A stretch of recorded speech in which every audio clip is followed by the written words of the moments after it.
Have you ever been talking to someone and you really need to go to the bathroom, but you just can't stop talking? Oh, Anna, every single day. I just stand there smiling while my soul is crying because I don't want to be rude. Exactly. And for English learners, this is a nightmare. They know how to say hello, but they don't know how to say goodbye without sounding like they are running away. Today, we are fixing that. Welcome back to the Easy English for Beginners channel. I'm Tom, the guy who finally learned how to leave a room. And I'm Anna. Today, we are giving you the Social Escape Room Kit, the best phrases to end a conversation politely. But before we escape the room, we have a quick favor to ask our listeners. Right, if you enjoy our conversations, please hit that like button. It really helps our channel reach more students. And don't forget to subscribe to Easy English for Beginners channel. We want to keep creating these podcasts for you, and your support helps us grow. Plus, share this with a friend who is practicing their English. So, Anna, I can't just say, I'm bored, bye, right? Please don't. The secret is the signal. Before you leave, you have to tell them you are about to leave. We use phrases like, well, I should let you get back to work. Or, anyway, I don't want to take up all your time. Oh, so I'm pretending I'm leaving for their benefit. Exactly. You are being thoughtful. Use the word anyway as a bridge. It tells the other person the topic is finished.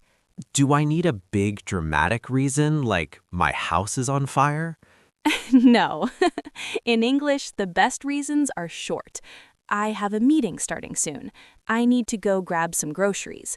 I promised to call my mom. I like that. It's honest but quick. My favorite is I'm going to go find some food. Everyone understands hunger. Now, to make sure you stay friends, use the future invite. This proves you aren't leaving because you don't like them. Like saying, let's catch up soon, or let's finish this chat over coffee next week. Precisely. It leaves the door open. It's like a to be continued at the end of a movie. Let's role play. Imagine I'm a very talkative neighbor at a party and you need to go get a drink. Okay, I'm ready.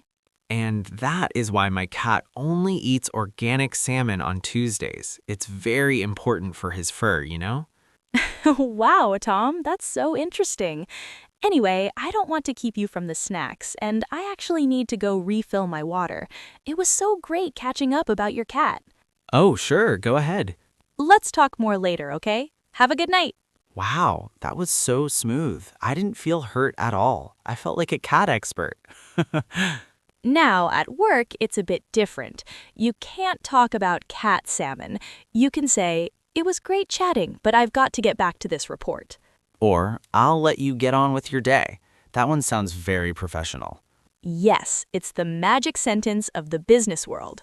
This is life-changing. So, use anyway to signal the end, give a short reason, mention a future time to meet. You got it. And don't forget the body language. Start taking a small step back or checking your watch lightly.